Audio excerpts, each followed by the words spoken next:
Former President Trump is ready to raise hell with the big tech oligarchs who have entirely too much control over free speech in this country.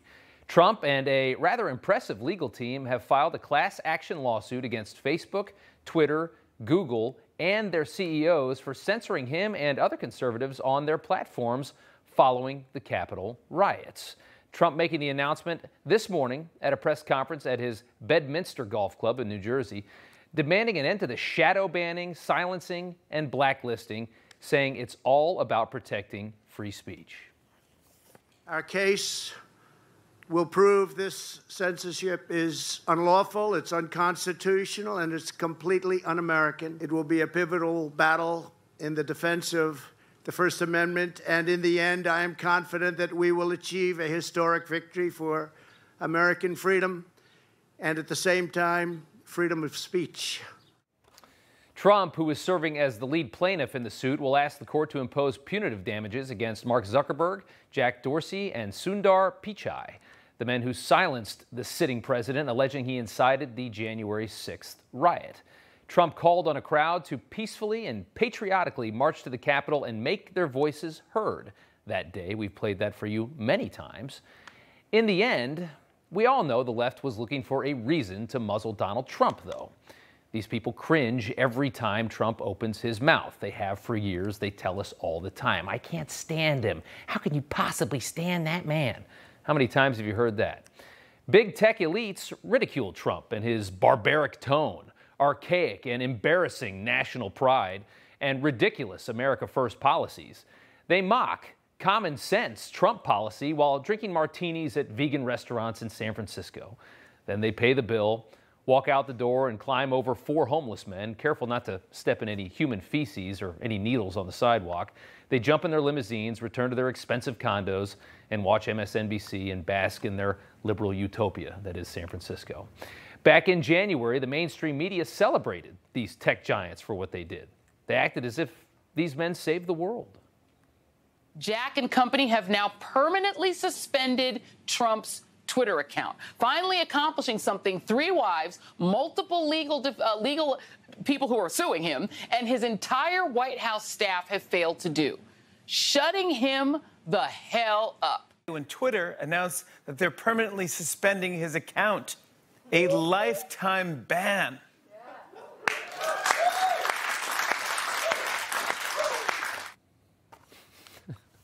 Since then, Twitter has maintained that ban, of course. And just last month, Facebook announced its ban will last until at least 2023, citing, quote, a risk of further incitement of violence. Of course, this ban runs through the primary election season as well, the midterms. We knew that would happen. Here's more from the former president today. In America, we recognize that the freedom to speak our minds and express the truth that is our heart. Really, that's really a big chunk of our heart. It is our heart. It is not granted to us by government. It's given to us by God, and no one should have the power to take that right away. Free speech, one of the most important rights Americans have. Big tech taking it away. Section 230 was established in 1996 when the internet was just getting off the ground. It protects websites from the liability of what's posted on their platforms. The Trump team says big tech has used the law to become practically untouchable. They claim big tech saves a fortune in legal fees by having Section 230 protections. You remember when Facebook's Mark Zuckerberg had this to say during his testimony back in March. At Facebook, we do a lot to fight misinformation. We remove content that could lead to imminent real-world harm. We've built an unprecedented third-party fact-checking program, and if something is rated false, then we add warning labels and significantly reduce its distribution.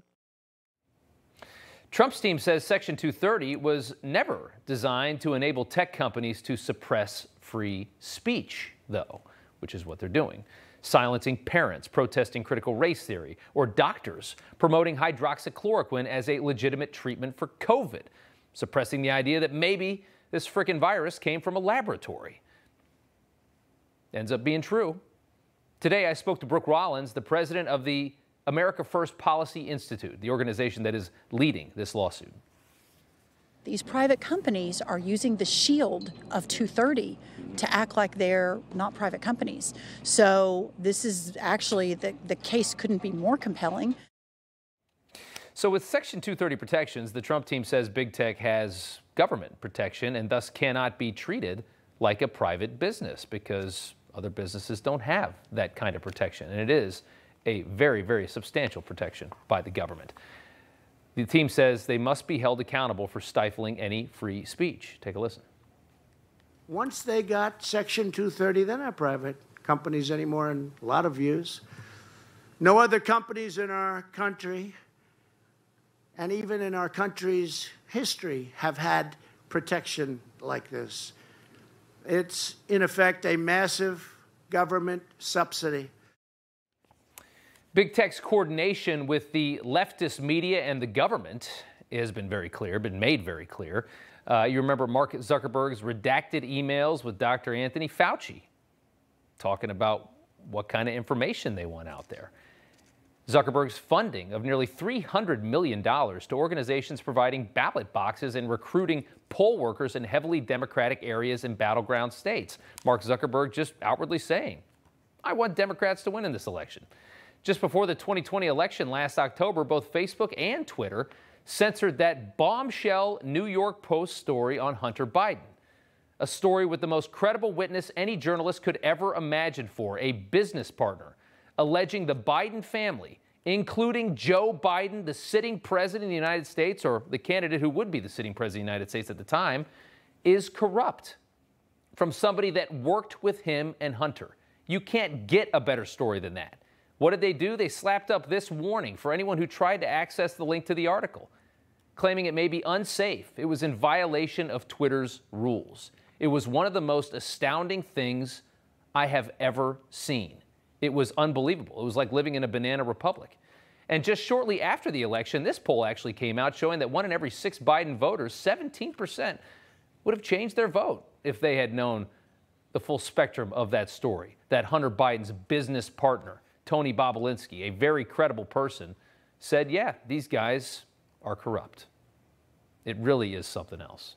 Even more, the survey shows 45% of those voters said they were fully unaware of that story, which shows you that when big tech silences something, they get the job done, because that's where a lot of people, if not most people, are getting their information. A number like that could change the course of the election, which is, of course, what they wanted to do, and that's why they did it. The people that we're dealing with, the people that we're talking about, are awful, and they have one clear agenda. They want to phase us out. You, me, everyone that thinks like us. They're tired of free speech. They over-dramatize January 6th because they want to silence opposing views. January 6th has turned into the greatest battle ever fought in American history. It is the biggest joke I've ever heard. This is a tale as old as time. Who needs political opposition when your side could have complete control? That's what these people are thinking. And while they censor conservatives for questioning election results, foreign terrorists like Hamas, domestic terrorists like Antifa, and millions of sex predators remain on their platforms. Iran's Ayatollah can continue to call for the destruction of Israel and the killing of every Jew in the world. Who cares, right? But don't question any election results and don't put anything out there that's conservative. For Jack Dorsey, it's all about politics, although he claims he makes these choices with only business on his mind. If we woke up tomorrow and decided to stop moderating content, we'd end up with a service very few people or advertisers would want to use.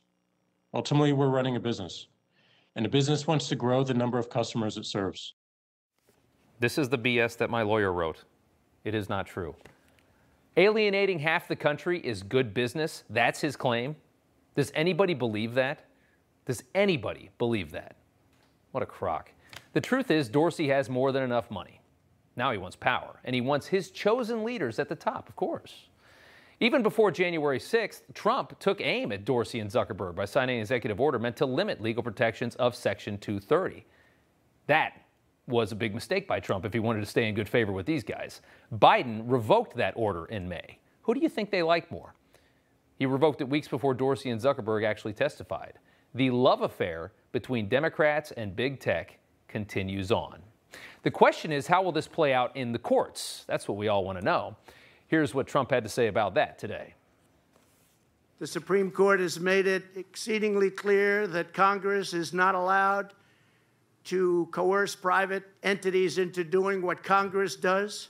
Yet that's exactly what's taking place every single day. It's a flagrant violation of the Constitution going on before our very eyes. And I hate to say this, but they do it with the Supreme Court, too. They play the refs. We're hearing that this process, what they're trying to do with this legal charge here, could take 5 years. That's what I was told today. The legal team is hoping an injunction with a favorable judge in the South Florida district where they're filing could send this straight to the Supreme Court, though, and really fast-track this case.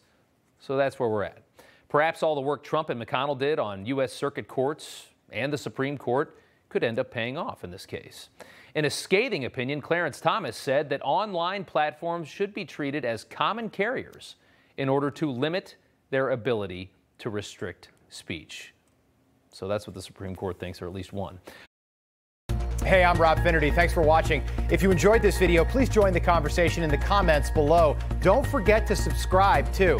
Hit the bell icon to be alerted to breaking news. And remember, there's a whole lot more on Newsmax TV, America's fastest growing cable news network. Newsmax TV, where real news for real people.